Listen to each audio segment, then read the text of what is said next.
Espace TV. Espace TV, le 10 minutes.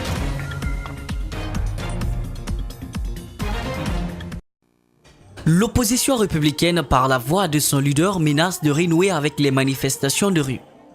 Cette fois, ces raisons semblent plus s'accentuer sur le social.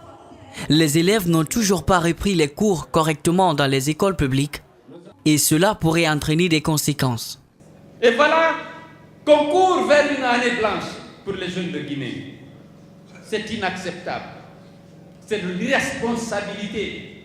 Alors qu'ils sont en train d'accumuler des fortunes par la corruption, par les marchés de gré à gré. On laisse les enfants des autres. L'école publique est sacrifiée. En dehors des faits de corruption qu'il reproche au gouvernement, le président de l'UFDG enfonce le clou et accuse ce dernier d'être la tête et la queue de cette crise au sein du secteur éducatif. On doit sensibiliser et obtenir le retour des enfants à l'école. Mais le gouvernement est arrogant. Il a frustré le SNEC par ses propos, par ses attitudes. On ne négocie pas, c'est impossible ce que vous demandez, faites ce qu'on veut, on va réprimer. Non. L'installation des conseils communaux n'est pas effective sur tout le territoire guinéen.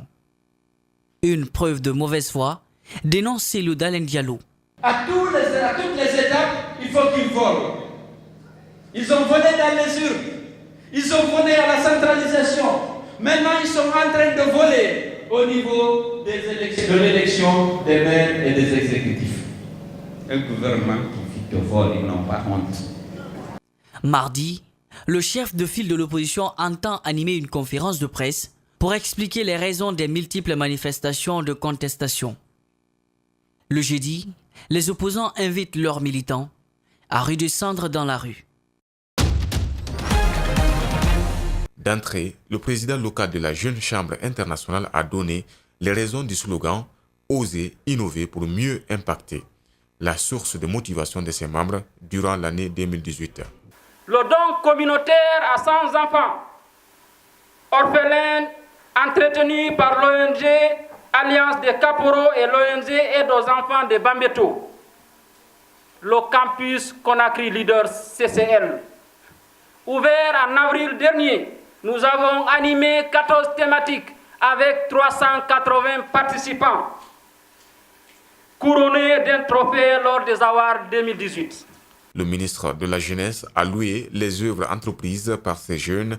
Des satisfactions ont été décernées dans la foulée à certains élèves qui se sont distingués lors des derniers examens nationaux. Cela envoie un message d'émulation positive entre les jeunes Guinéens, entre les adolescents et change un peu les mentalités qui font croire que pour réussir en Guinée, il faut avoir des bras longs, ou il faut connaître les raccourcis. À ce jour, la Jeune Chambre internationale fait face à de nombreux défis. L'amendement de sa constitution, l'implication des membres pour la mobilisation de leurs anciens pour des actions plus soutenues, la réflexion sur des projets innovants ont été évoqués. Comme on a dit, le changement réel commence par moi, après toi, vous qui êtes là individuellement et ensemble, si nous sommes changés, on peut dire que toute la patrie va changer et c'est ainsi que le monde va réellement changer. Cette retrouvaille a été ponctuée aussi par la mise en place d'un nouveau bureau pour une durée d'1 an. Jusque-là, la commune de Ratoma n'était pas dotée d'une MC2 mutuelle de croissance communautaire. Cela relève du passé. Des jeunes et des femmes viennent de bénéficier de cette volonté des autorités. C'est une première et je crois que Ratoma choisi par rapport vraiment à cet événement, nous ne ferons que saluer. Les bénéficiaires affirment leur reconnaissance envers le président de la République. De ces pas, ils savent ce qui les attend par les biais de ces MUFA mises à leur disposition.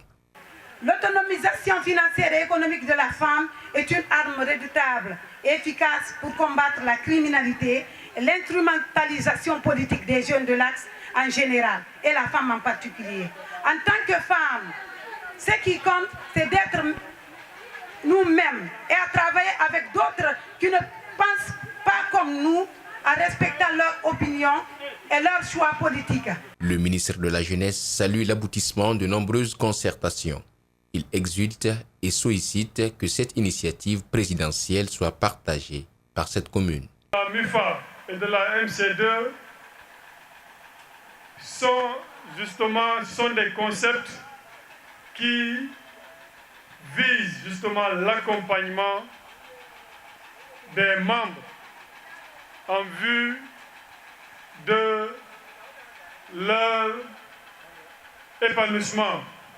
Et ceci dépendra bien entendu de l'engagement de chacun, de la volonté de tous les membres pour alimenter leur compte, pour faire des emprunts et aussi rembourser.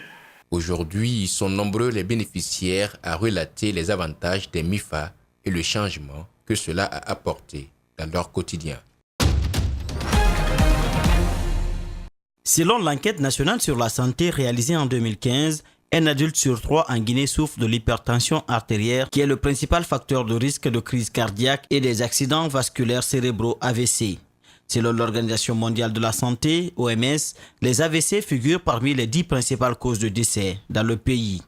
Malgré cette triste réalité, la Guinée ne dispose pas de structures sanitaires capables de traiter de façon chirurgicale les crises cardiaques.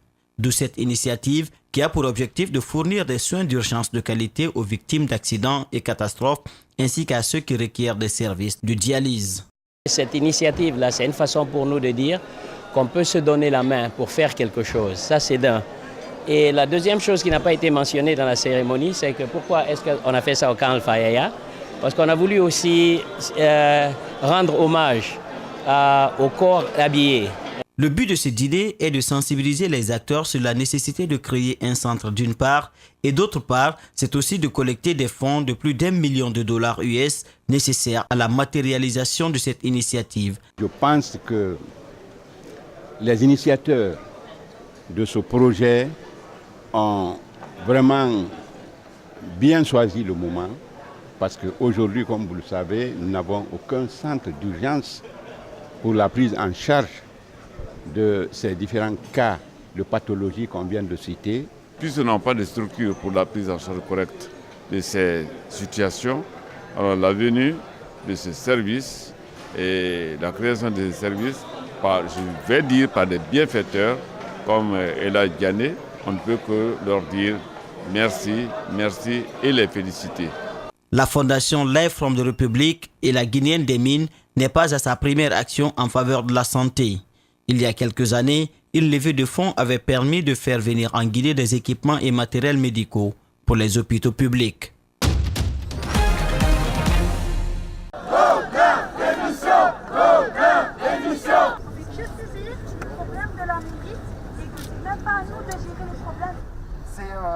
La dignité pour pouvoir se loger, pour pouvoir se nourrir. C'est pour ça d'ailleurs que symboliquement ce tribunal est très important pour nous. Il y a des gens qui sont à l'hôtel, des fois dans des hôtels où il y a des punaises de lit, où il y a des hôtels de passe. Nous, ce qu'on a besoin, c'est qu'une prise en charge avec des gens compétents pour nous aider à faire aussi toutes les démarches. C'est complètement hallucinant. Là, ça fait 1 mois qu'on attend de savoir où ils en sont, qu'ils nous fassent un bilan, qu'ils nous expliquent ce qu'ils vont demander à l'État, qui nous expliquent voilà, qu'est-ce qu'ils ont prévu pour la suite. On a 1 mois qu'on a attendu ce conseil municipal, et là, du jour au lendemain, la veille, c'est complètement hallucinant, quoi. C'est de l'incompétence. C'est une collusion d'intérêts, une collusion de responsabilités. C'est pour ça, et quant à la démission de Godin, beaucoup d'élus le veulent. Ça va arriver de toute façon.